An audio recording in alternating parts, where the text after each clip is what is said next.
And so, yeah, it's just crazy how they do that. Every single time I go to the sandwich shop. Are we Shameless. live? Are we Sure live? hope not.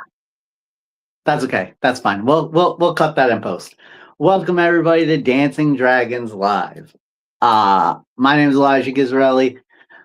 Dancing Dragons is a brand new coaching collective where you can get a real coach that specializes in whatever that you're interested in, right? So we have coaches that cover every single niche, every kind of specialty that you can think of. You can go to DancingDragons.CC. The CC stands for Coaching Collective, and find you the perfect coach to get you to where you want to go in life.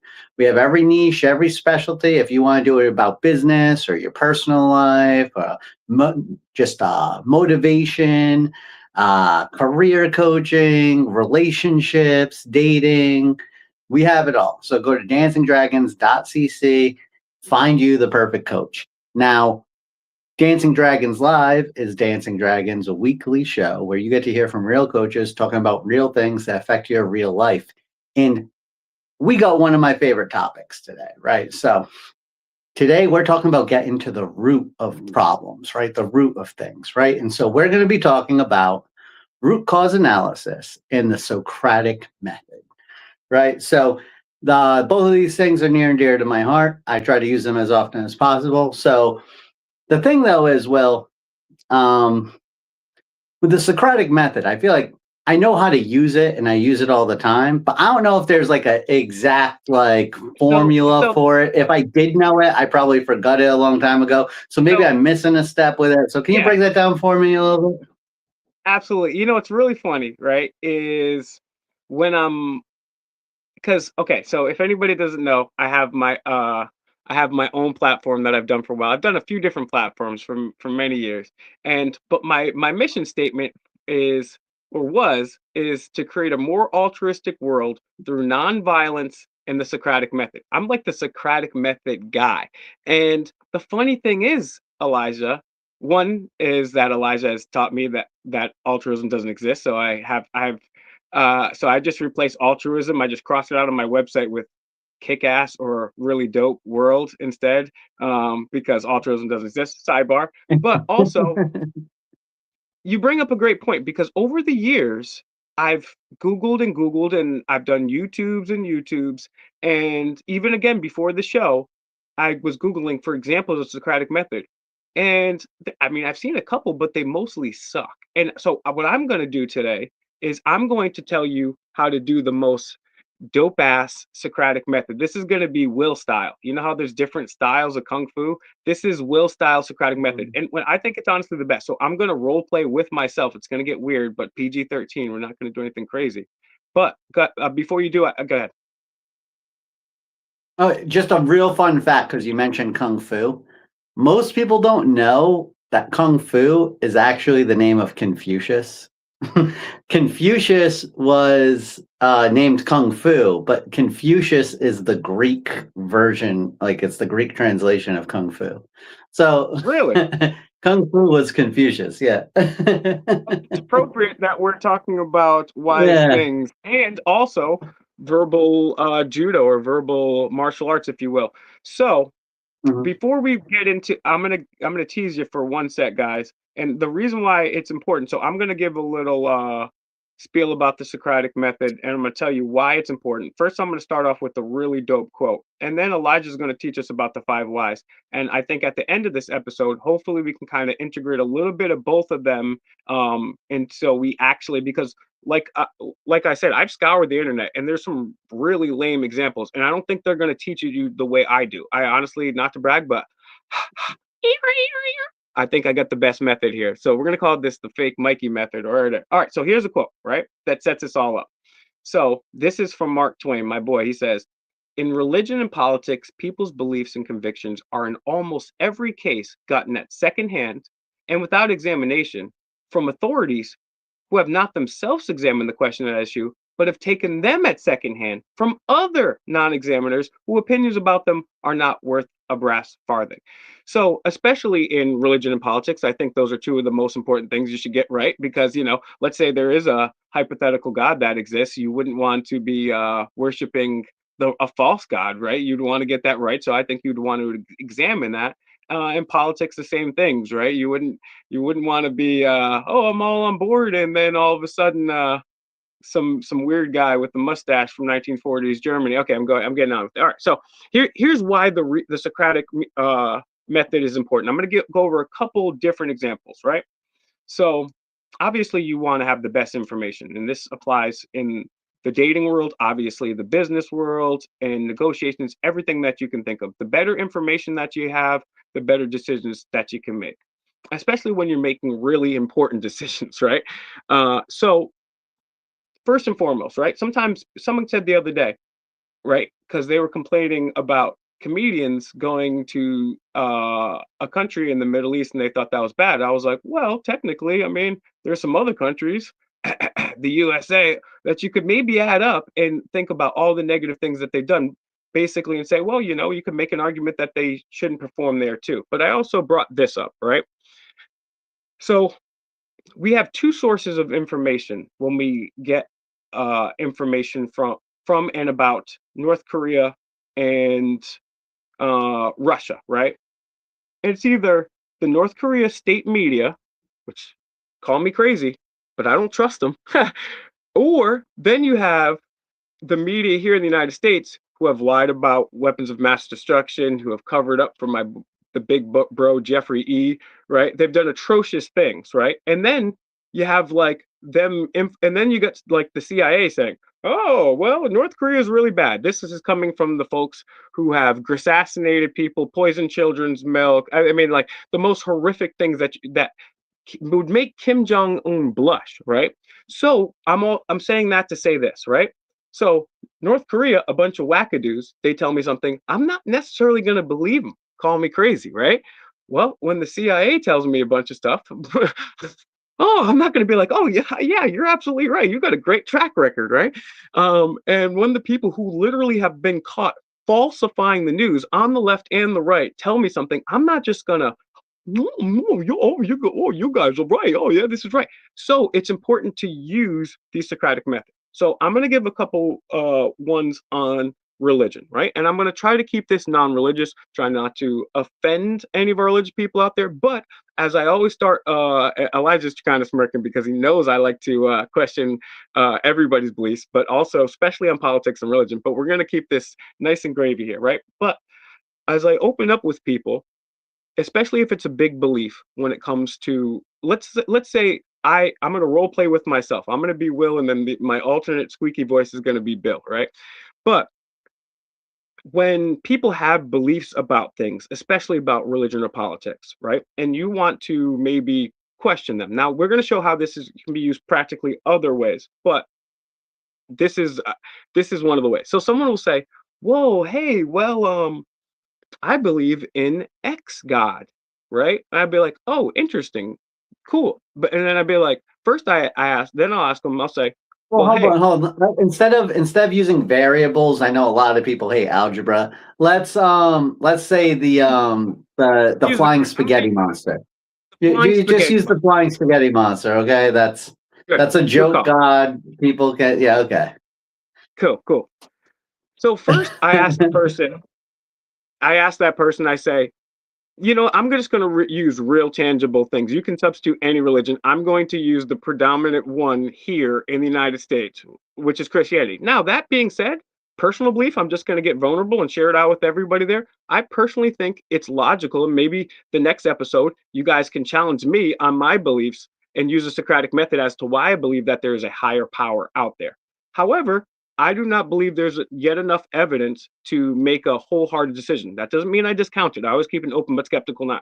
So when I approach a religious person, because they could have it absolutely right, I just want them to know what they're thinking about. So I say, hey, is it important for you? Do you think it's important to have evidence for your beliefs? Don't you think you should have at least some, if not really good evidence, if you're going to either worship a leader like Mussolini or especially a god, right? Because according to a lot of these religions, you worship the wrong one and it's not a good look. So you want to make sure you get it right. And usually the people will say yes. And then, so my next question would be like, okay, well, what is the best evidence that Jesus existed? And then I'll tell them this. I'll say extraordinary evidence, extraordinary claims require extraordinary evidence.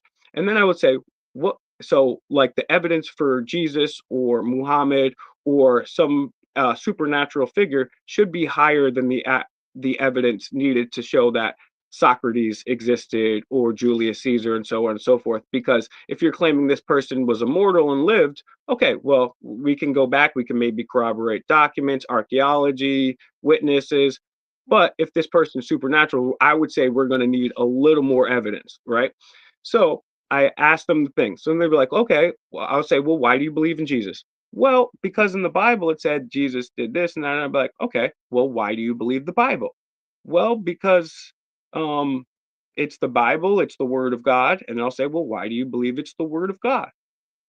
Well, because it's generally accepted. And then I would say, like, who wrote the Bible? Do you know who wrote the Bible? Do you think that there's been any translations? Do you trust the people that have uh, kept these texts for years to properly take custody of them? So that's one of the things, especially with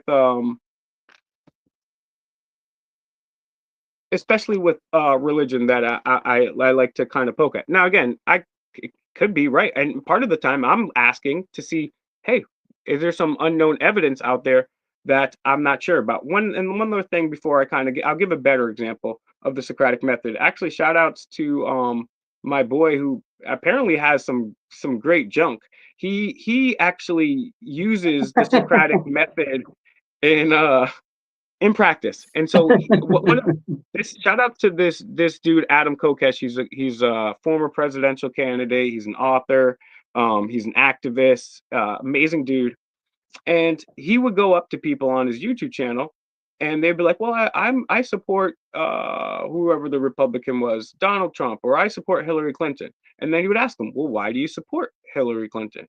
And you're like, "Well, because she did this, or the New York Times reported this. Oh, why do you believe in the New York Times?" And he would be very polite about it, but he would just keep asking the same question over and over I just want to again. make that point. Especially because the first question that you said seemed a little bit aggressive. The whole point of this is to not make it seem like an inquisition, right? The whole point of this is to have like an honest conversation, right? So when you're using the Socratic method, if your first foot isn't curiosity, then you're not using the Socratic method, right? So Yeah, and the point is that you have to genuinely be curious as to why they think that, right? You can't just be like, I know what they're going to say and I'm going to get them.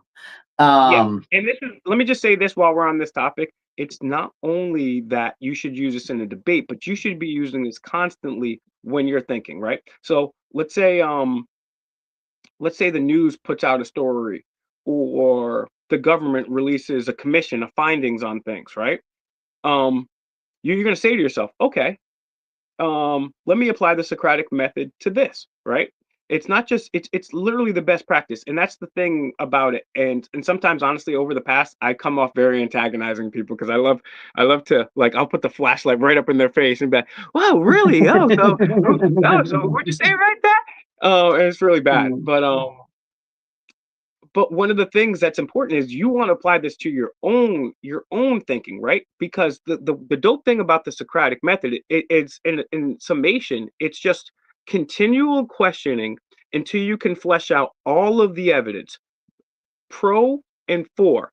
And then your job is to weigh that evidence.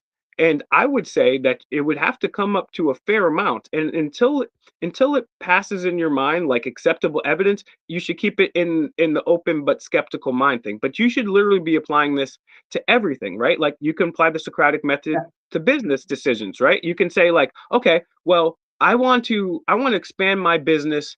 I want to open another restaurant next year. Okay, before we get into more examples, I just want to like flesh out the Socratic method a little bit. So the whole point is to get people to examine why they think things, right? And also it gives you an ability to examine why they think things, right? So if you really think about it, it's kind of important, right? Like, because I feel like, me and Will, we're like activists a lot of times. So like, for us, we're like very passionate about certain things, right? And like, generally we pay a little bit more attention to certain topics than other people do, right? But then other people, they still like have ideas, and those ideas are near and dear to them, even if they haven't thought about it a whole lot, right? And so for us, that's probably how Will got introduced to the Socratic method. I know that's how I did, where I started like being like, well, hold on, if we can actually get people to examine why they think about things, then there it's kind of like a selfish kind of thing where it's like then they'll realize that they haven't thought about it all that much and they'll change their mind, right? It's not that easy to change people's mind, especially because I was going in at it with the wrong mentality. I was going at it like I'm going to change their mind because I'm smarter than them, ha ha ha, right? And And I on that wasn't note, thinking, I'm yeah, gonna I'm gonna interrupt you because this is very important. The Socratic method should be, as Elijah appropriately pointed out, it should be if you're doing it by yourself one way. But let's say it's me and Elijah, or you and somebody else. It should be a collaborative effort. And the reason the Socratic method we're bringing this up is because this and the five whys are like the best blueprint that you have for. You may not find the truth, but it's the best print to get as close as you can and potentially find the truth. So it should be a collaborative effort. And the cool thing about the Socratic method is like you, you don't necessarily have to take a side. You don't take a side. You can just take a theory. It could be a scientific theory. It could be a business proposal, right? And you kind of question it all over until you, and it's just a way of getting to the very meat and potatoes, the very root of the things. And then you weigh the pros and the cons or the evidence for and evidence against, and then you make the yeah. best educated decision. And I think that the important thing is like the Socratic method probably isn't going to get you to the right answer, but it will help you weed out the wrong answers, right? So it really, when there's circular logic somewhere or some sort of like false premise involved or some sort of like logical fallacy built into a conclusion, the Socratic method allows you to kind of weed it out and just be like, oh, okay, yeah, there was actually no real substance behind that belief to begin with. Now, here's the thing.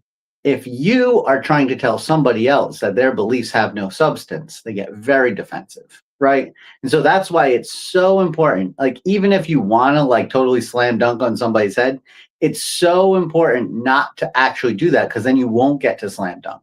You'll just have like a shouting match about something like that's And you stupid, never that's not want tangentially related. Yeah. And and you so like never they'll start saying, well, what about this or what about that, you know? And so then it doesn't get anywhere. So the whole point is to come at it. It's so important. I cannot emphasize this amount with genuine curiosity. And even if you think that you know better than the person, right? Be genuinely curious as to how they think, right? And and that's here's why. important because Here's yeah, why yeah, go ahead. here's why that's so important. First of all, genuine curiosity, right? Because the way I gave the first example is kind of douchey and patronizing, right? But especially you want to do it in that way, but also it's so important because like Coach Eli said, like when I first started activism, like I just learned a whole bunch of facts. I applied the Socratic method to them, but then I took them facts and then I was like, okay, I'm just gonna tell people facts and then they'll be like, oh yeah, that's true. All right, let's change the world, and then it'll be over with. But what happens is there's famous and cult deprogrammers will tell you this. You can't tell somebody. I can't, like, if Elijah really like was stocking up, he thought that Labubus were the next Bitcoin, right? And he was obsessed with Labubus. I couldn't be like, hey, you're an idiot, you're stocking up all these Labubus. But what I could do, now it's not guaranteed to work, but if it's the Socratic method, it's what cult deprogrammers do. If I come in with genuine curiosity, and I'm like, hey, what's going on, man? What's up with all these Labubus? And then he'd be like, well, it's a new hot thing, and I got a nice matcha here, and I'm reading feminist literature. I'd be like, that's cool, man. And then I would ask a few more questions, and then I'd be like, well, what is have you thought about the long-term projections for Labubus on the market, right? And so when you're coming at it like that, not only are you not being offensive, but I'm not telling them, hey, you're an idiot. These Labubus are going to screw you over because they're going to drop really quick. But now, because I'm just telling him that and he's getting defensive. But if you ask him the question, that processes in his head and he has to think about it in his head. He's like, oh, yeah, what is going to happen there? So that's what you want to do. You want to have genuine curiosity. And you don't want to tell somebody something, even if you know the answer. You want them to think it in their own head so they can have that aha moment themselves. So that's super important about the Socratic method. Now, let's talk about the 5 whys. How let's just jump right into the 5 whys. Well, before we get into the 5 whys, I just wanted to kind of finish up on that point where it's like even if you so the curiosity about how the person thinks, right? Like the important thing is that it's like you genuinely should be, right? Because the fact of the matter is that even if you think that you're better, like you know better than somebody, like let's say you know for a fact that nuclear power is a terrible thing, right? Now, me personally, I'm pro-nuclear power, but let's just say you know for a fact that nuclear power is a terrible thing. And so you want to go up to people like me who are pro-nuclear power and be like, hey, what are you thinking, right? You idiot, right? But you don't want to say that, right? So you start to try to use the Socratic method me and Will are talking about here, right? Now, here's the thing. You might not care about anything I have to say about how good nuclear power is because you're like, I know that it's terrible. So why would I care what he says? And the reason why you should care is because if I think that way, chances are other people that think like me think that way. And if you can learn my thought process, it might give you insight into other people in future conversations. You might be able to approach them in a better way, frame it in a certain way that's more advantageous to your your goals for the conversation, right? So the whole point is that genuinely be curious as to what they have to say and actually listen. If you're not listening and you're not actually curious, the Socratic method's just not going to work for you very well, right? So it's very important. And also, it's very important when you're doing the Socratic method not to just dominate the conversation and just keep asking why, like you're like an interrogator, right? It's also important to kind of let them feed back into it, let them reflect on things.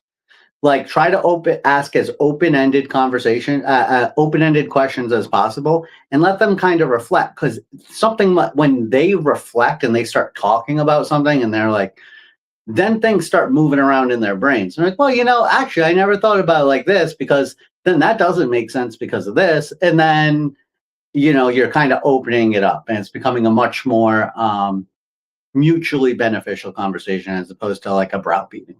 So that's why I would just suggest before we move on from the Socratic method, I just really wanted to get those points out there. Give them space and time to kind of reflect on what they're saying.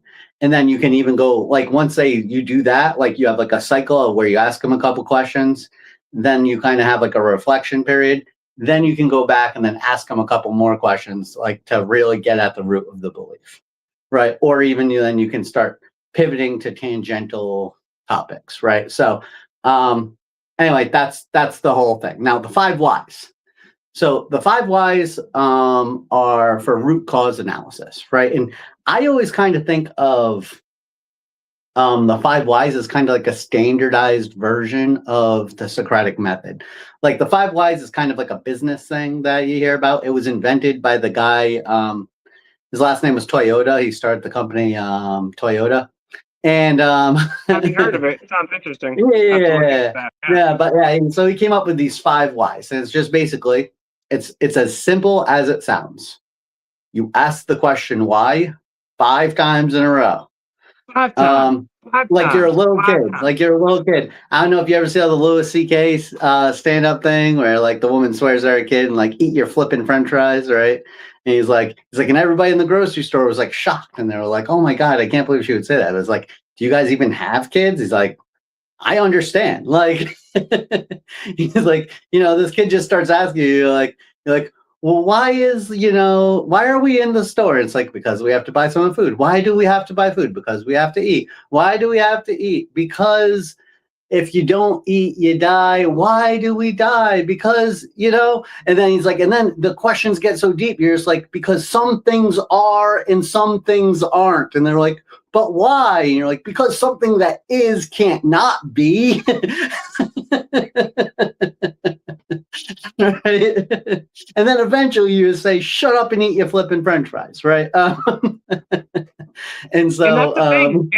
And just on that too, is Yeah. human beings, you notice it with kids all the time. They'll ask why, over and over and over again, right? And kids will be just the most darn curious like things. Mhm. I Mhm. remember, I mean, some of when I used to work with kids, they used to ask some of the best questions. There's one girl, she might have been like 4 years old. She was playing in the sand with the pail, and then she looked up, right? And then she said, "Will?" I was like, "Yeah." She was like, "Is the sky God?" And I was like, well, certain culture. I was like, you know what? You're gonna have to mom that one. We're gonna save that one for mom right there. But I mean, and what happens is though is school. First of all, school never teaches you the most important blueprint to finding, at least not necessarily finding truth, but at least coming as close to truth as you can and sussing out the bad parts. One, it never teaches that, and secondly, it beats the curiosity out of you. It fills you with what to do. And Mhm. so this is maybe the one of the most important, like literally, if everybody uses Socratic method, we wouldn't have to worry about so many things. Like fraudulent science wouldn't be a thing, right? Like government waste wouldn't be a thing. We're like, well, let's see. Like I can just imagine if tomorrow, if like everybody in America started using the Socratic method, we'd have like forums on Reddit and everybody be like, oh, it seems like we have 37, 39 trillion dollars going to this place called the Federal Reserve. What is that thing? And like literally things would change overnight. So it's so important too. Like especially like we haven't really given any business applications too, but like just want to think about while we get to the five whys. It's like, all right, like what would it look like if I opened up another restaurant? Right? How would that work? You think about, okay, well, would I do this here? Would be the pros and cons. What's the overhead versus the potential, return, right? It like you weigh all those out. It's just a way to make sure that you're on point and you're not doing anything frivolous. So you don't open an extra store and you go bankrupt, right? So it's important to apply this to pretty much everything in your life, right? So go ahead. Let's talk Yeah, about the and, five and whys. I just really want to say, like me and Will, we tend to like lean a little bit political in our personal lives. So we may have misrepresented all the usefulness of the Socratic method. It's not just for politics, it's not just for religion, right? Like you can use this at work. Like the Socratic method, somebody has an idea that like you disagree with at a board meeting or something. And even if you don't disagree with it, maybe you're just curious and you want to be a little skeptical, right? And you can just like the Socratic method is really just a vehicle for skepticism, right? So what you do is you just say like, hey, like, okay, so how would that work? And they like start saying it. It's like, okay, so are you saying that this would go like that? And you ask genuine, curious questions and you get down to the bottom of like the plan, right? So, because lots of people can say lots of stuff, like, we're going to go in there in 4 days and knock everything out. There'll be regime change. And Read then, my lips.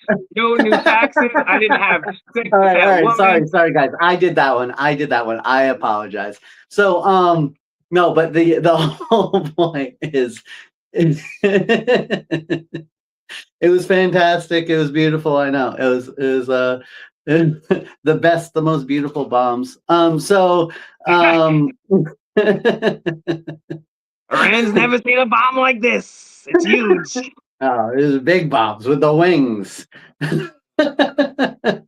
So anyway, Our um, next, catch us I'm on the sorry, next episode. guys. How to I avoid that we World War did III. Yeah. digress. But anyway, so but you can use it like at work. You can use it at home. You and your wife are having a conversation about whether or not you guys should put the TV on that wall or that wall. It's like, oh, so what are the benefits of that? And you just keep asking these questions and reflect on it, and then you'll be able to weed out any bad ideas. The five whys is very similar to the Socratic method. It is basically a vehicle for skepticism as well, but it is Just like this is a little bit more targeted because it gets to root cause analysis, right? So the Socratic method kind of gets to the root of a belief or an idea, like why do you believe that, right? So it is very similar in that way.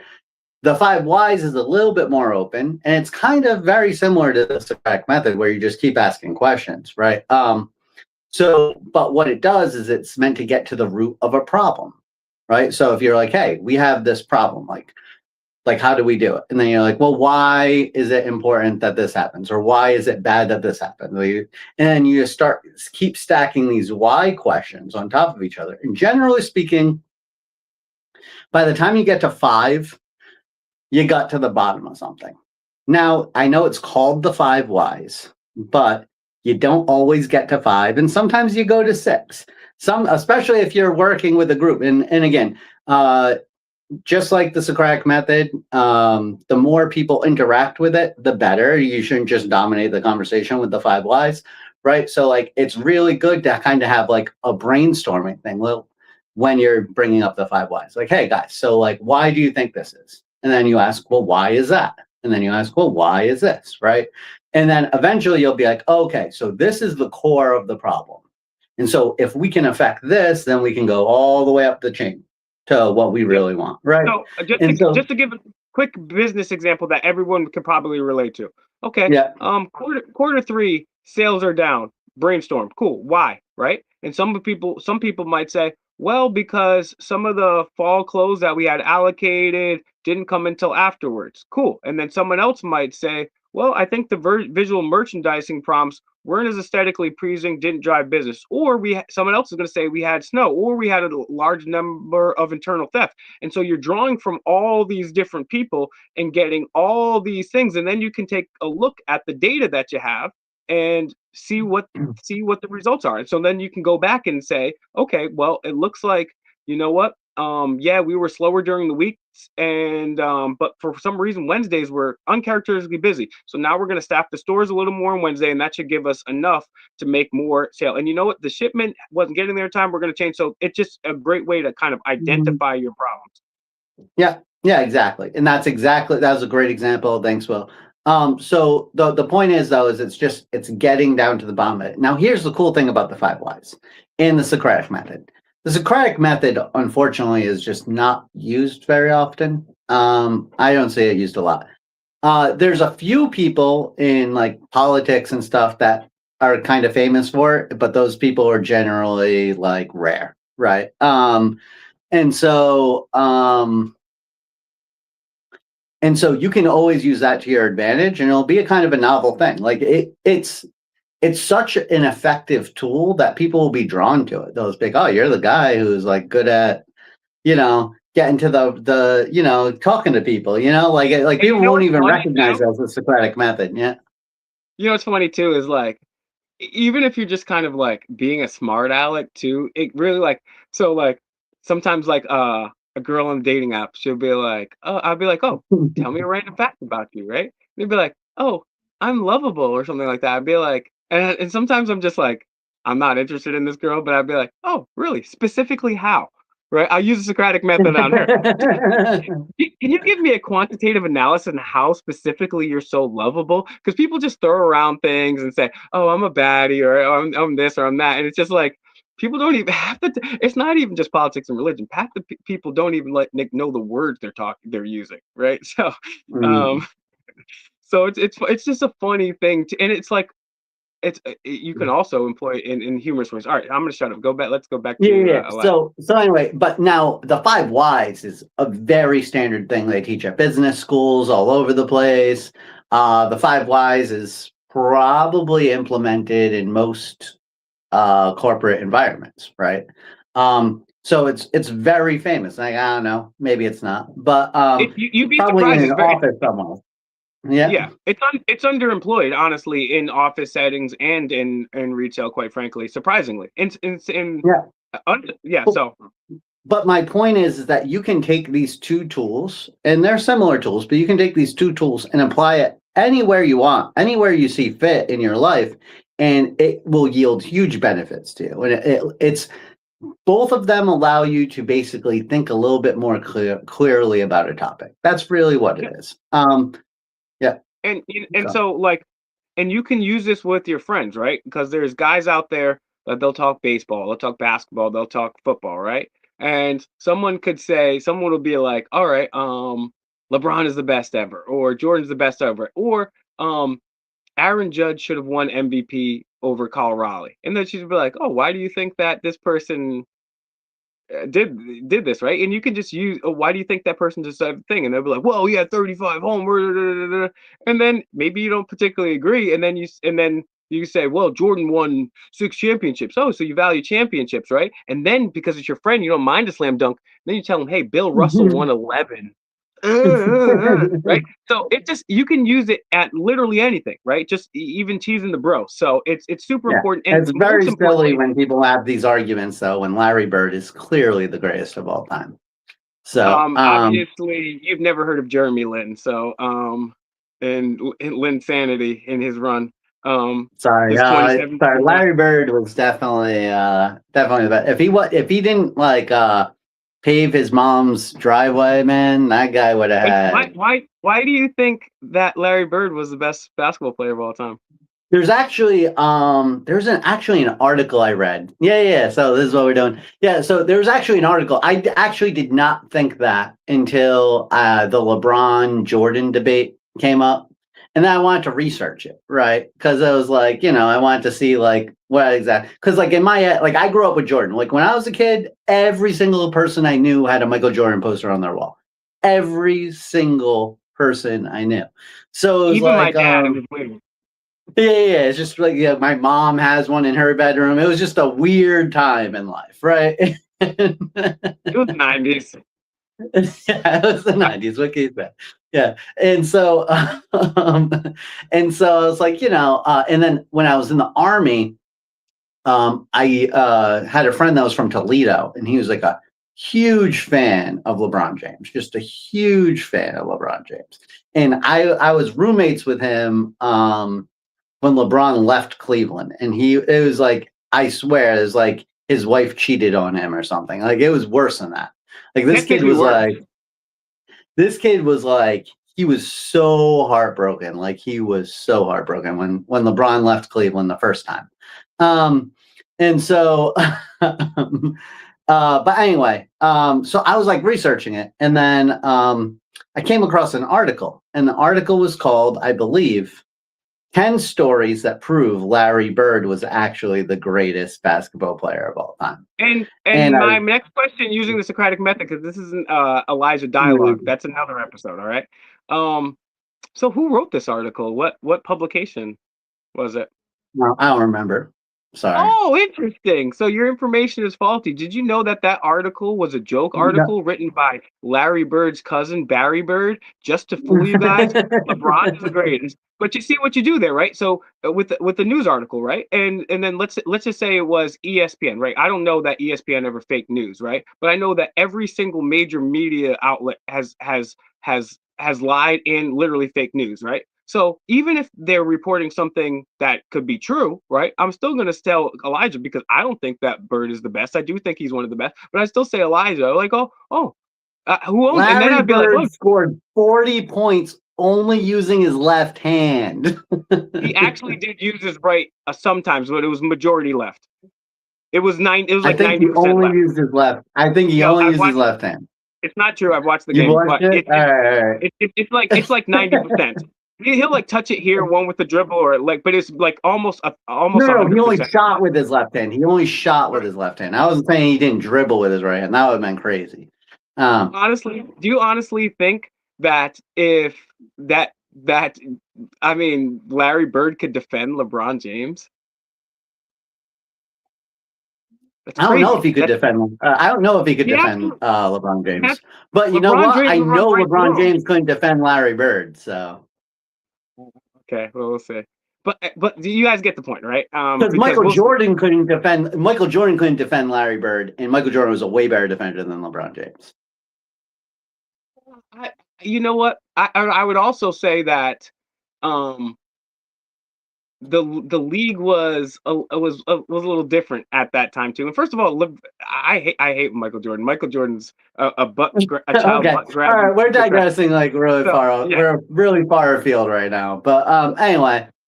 But you get the point of the Socratic method. Any final points we want to talk about on the why, right?